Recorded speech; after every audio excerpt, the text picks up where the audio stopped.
से चाल दो और फिर हम बताओ दिल्ली के रहना जीती जा सके।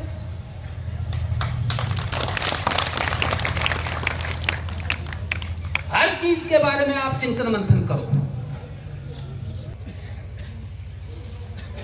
अब कई जगह काफी टाइम से ये मुहिम चल रही है, कई जगह खासतौर से एक्स सर्विसमैन साहिबान भी कहते हैं कि भाई के फायदों से ना बने। इसका क्या फायदा मैं बता देता हूँ, क्योंकि हमारी कौम सोचती नहीं है। वो एक जो पढ़ा दिए एक हुई ने दो का पढ़ा न याद करा जाए इसे, उसका सबसे बड़ा क्या फायदा मैं आपको बता देता हूँ। आज सभा में एक ऐसा आदमी मौजूद है जिसको जिंदगी में मैं कभी नहीं मिला था। आज मैंने दर्शन करे उनके, फोन पे बात हुई थी एक दो बार, और कैसे जानकारी निकली, वो तो 7 समंदर पार बैठा हुआ था। रेजिमेंट की जब मुहिम चल रही थी तो कांटेक्ट हो गया जी मैं भी कुछ योगदान देना चाहता हूं। ये जो भाई वर्ल्ड बैंक से हैं धर्मेंद्र जी, ये इस मुहिम से ऐसे जुड़े। ये है आपका फायदा। 7 समंदर पार जो आदमी बैठा हुआ है, जो शायद गांव वालों से सही से रूप से नहीं जुड़ा होगा अच्छी तरह सबसे, वो आपकी मुहिम से कौम से जुड़ गया। नहीं तो वो तो फिर मेरे ख्याल से कब आना होगा कोई मतलब, ये तो वहां पर वो हो गया वहां पर सेट। तो ये जो रेजिमेंट की मुहिम है आपको इतना कुछ दे रही है, आप उसका आकलन नहीं कर पा रहे हो सही रूप में। अरे जितने भी हमारी उम्र के बैठे हुए हैं, हमसे बड़े हैं, मैं एक ही सवाल इनसे पूछता हूँ, जिंदगी में कब हीर कौम बैठी थी एक साथ किसी सामाजिक मुद्दे पे? भाई नेता आ जाए, नाचने गाने वाले आ जाए तो जरूर बैठ जाते हैं। वैसे आप बता दो कि कौम के मुद्दे के ऊपर सुना ही कोई? ये आपको बैठना भी इस रेजिमेंट के मुद्दे ने सिखाया। अगर मैं झूठ बोल रहा तो बता दो, कहीं का ध्यान होगी कौम बैठी हो तो। खारे तो सिर फूट रखी से न अकल लड़ाओ, ना कहीं की मानो, ना कुछ समझो। अरे ये रेजिमेंट तो इतना कुछ दे रही है, आप उसका आकलन भी नहीं कर सकते। अभी जो ये विधानसभा के राजस्थान में चुनाव हुए थे, आपके लोगों को कई जगह जहां अपनी सीट थी, जहां पहले कोई दूसरे लड़ते थे, वहां आपके लोगों की नुमाइंदगी मिली। क्यों? क्योंकि रेजिमेंट के नाम पे इकट्ठे हुए तो कौम की ताकत पहचानी, लोगों को पता चला भाई इनकी भी जनसंख्या खूब है। नहीं तो पहले राजस्थान में तुम सोचा करता ये 2-3 तहसील सलवर की बहरोड वगैरह और ईर से। तो इससे आपको बहुत कुछ मिलेगा सिवाय रेजिमेंट के। और रेजिमेंट को सिपाही बनने की क्वायद मत बनाओ। कई जब मुहिम चलती हैं तो बहुत कुछ कमियां मुहिम में आ जाती हैं। उसकी एक वजह है, एक तो जो मुहिम जितने भी यहाँ साथी जो है ये कुमाऊं ग्रुप वाले हैं और भी जो है हमारे साथी चला रहे हैं इसको, भाई कोई प्रोफेशनल मैनेजमेंट वाले थोड़ी है, आम आदमी है, कोई नेता नहीं है, किसी पार्टी की नुमाइंदगी नहीं कर रहे। धीरे धीरे लोगों से मिलकर इस मुहिम को गलतियों से सीख के आगे बढ़ा रहे हैं। तो एक दिन में तो चमत्कार होएगा नहीं। दिक्कत क्या होती है, 10 कदम चलते हैं, एक आदमी कोई आता है वो 20 कदम उनकी टांग खींच देता। क्यों? उसको मालूम नहीं है, उसको माइक दे दिया यहाँ पे और वो मन में वो बोल कर चले जाए। भाई आप तो इस मुहिम से आज जुड़े हो ना, जो पिछले 10 साल में हुआ उसको आपको क्या मालूम है? और जब मालूम नहीं है तो फिर आपको बोलने का हक नहीं है। क्योंकि आप जब इस मंच पे यहाँ आए हो, आपका हाथ में वो माइक दे दियो तो फिर आपकी जिम्मेवारी बढ़ जाती है। फिर एक आम आदमी नहीं हो आप, क्योंकि 1000 आदमी आपकी बात सुन रहा है। तो ये जो जितनी ये मुहिम चल रही है, इसको आम आदमी चला रहा है, इसको कोई राजनीतिक दल या राजनीतिक व्यक्तित्व नहीं चला रहे हैं। और आमतौर पे वो आदमी है जो मिडिल क्लास के तबके से हैं, जिन्होंने कभी भी की ऐसी कोई बड़ी काम करा नहीं, लेकिन अब धीरे धीरे शुरुआत कर रहे हैं, सीख रहे हैं, गलतियों को सुधार रहे हैं और आगे बढ़ा रहे हैं। तो ये जो रेजिमेंट का मुद्दा है, ये आपको सब कुछ देगा, राजनीतिक ताकत भी देगा, सामाजिक ताकत भी देगा, आपको पहचान भी देगा। और सबसे बड़ा मैं आपको बताता हूं आज का युग कैसा है। आज का युग जो है, पूरी दुनिया की हर चीज, चाहे लड़ाई हो चाहे बातचीत हो, वो सिर्फ एक चीज पे चलती है, अर्थव्यवस्था के ऊपर, अर्थतंत्र के ऊपर। अपने आर्थिक हितों की रक्षा के लिए ही सारे और जंग चाल रही है दुनिया का हर कोना में। और आपसी जो प्रेम भाव भी बढ़ता है, वो इस आर्थिक हितों के चक्कर में बढ़ता है।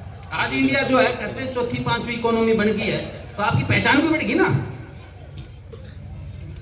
तो ये जो रेजिमेंट है ये एक अर्थव्यवस्था है। उसका उदाहरण दे देता हूं मैं।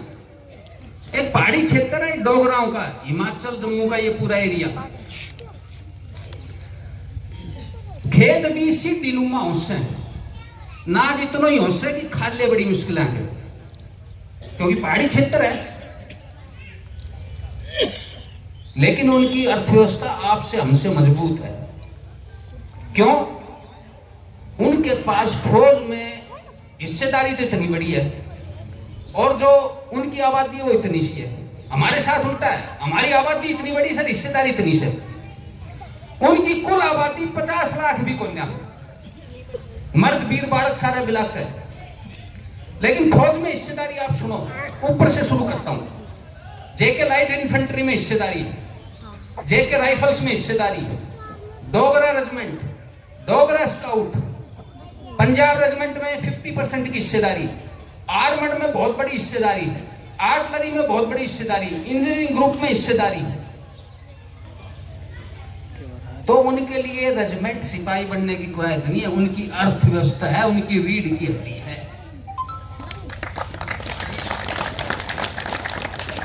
वो एक आदमी जवान हुए हो, भर्ती हुए हो, 20 साल नौकरी करी, 30-40 हजार पेंशन को मालिक बन गए, पेंशन का कागज का आंख में दबाया और गांव आ गए, खाट पर बैठ के हुक्को गुड़गुड़ावे। इतनी देर में उनका छोरो, जो उनको छोरो गाभरू होगा 10वीं 3rd डिवीजन का करी गए और भर्ती हो गए। 40,000 तो छोरो तनख्वाह ले और 40,000 बापू पेंशन ले। जय घर में 80,000 रुपया महीना का आवे, वो घर में गरीबी घुसेगी, मुफलिसी घुसेगी, नकारात्मकता घुसेगी। तो इसको रेजिमेंट को सिर्फ फौज में सिपाही बनने की कवायद मत समझो।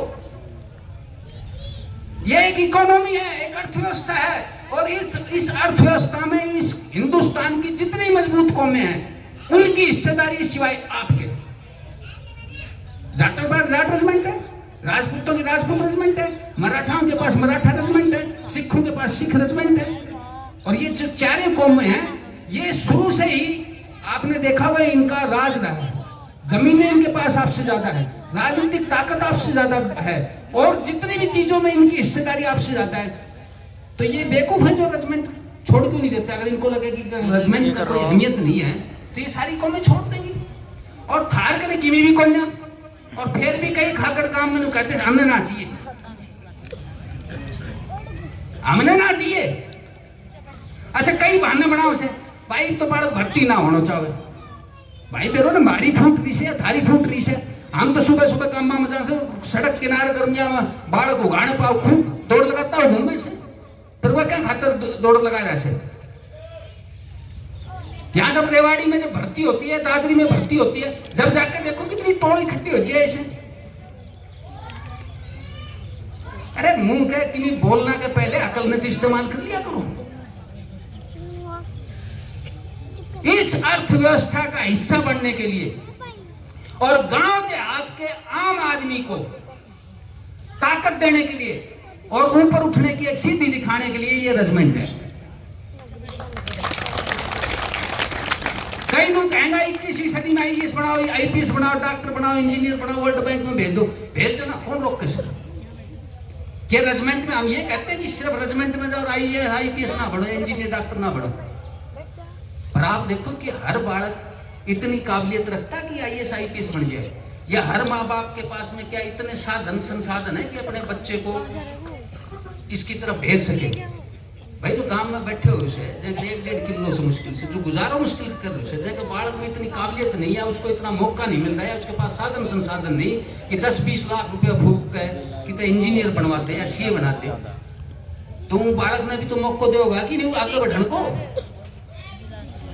तो ये फौज सबसे बढ़िया है। 10वीं पास आदमी ने 40,000 रुपया दे से, ये जितना भी एमबीए कर काम से ये बीटेक कर काम से इनके जाकर देखो ना, मानेसर और गुड़गांव में 10-10, 12-12 हजार में नौकरी कर रहे हैं। तो 10वीं 3rd डिवीजन जो 40 ले सो भूमि से क्यों बताओ। और वो बच्चा मान लो आज 7th पे की कमीशन के हिसाब से बहुत अच्छी सैलरी होगी, 40 से 42 हजार तनख्वाह सिपाही की, वो तो सिपाही बनेगा, लेकिन अपनी अगली पीढ़ी के लिए वो सारे रास्ते खोल देता है। कैसे?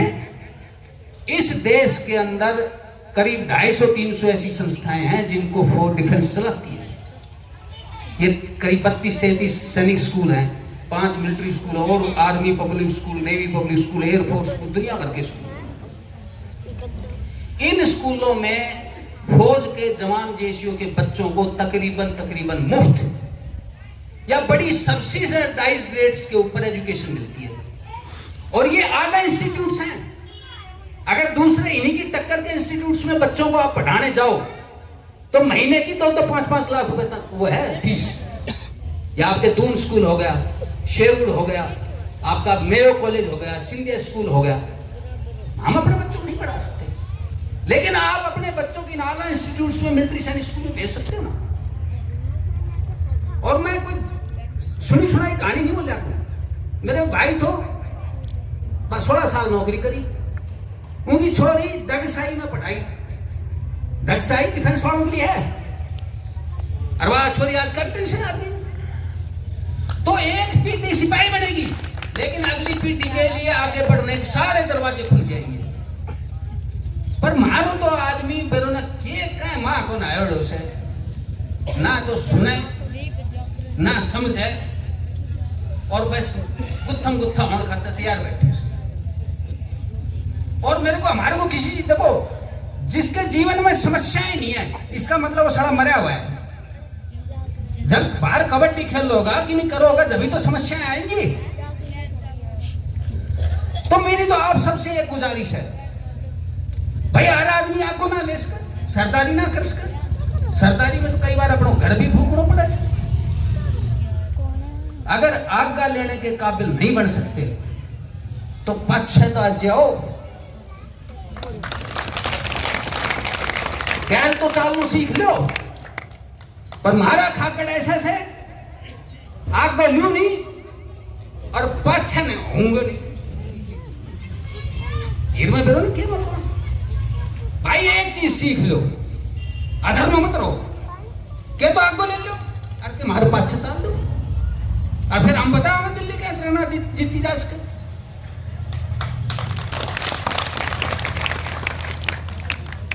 हर चीज के बारे में आप चिंतन मंथन करो।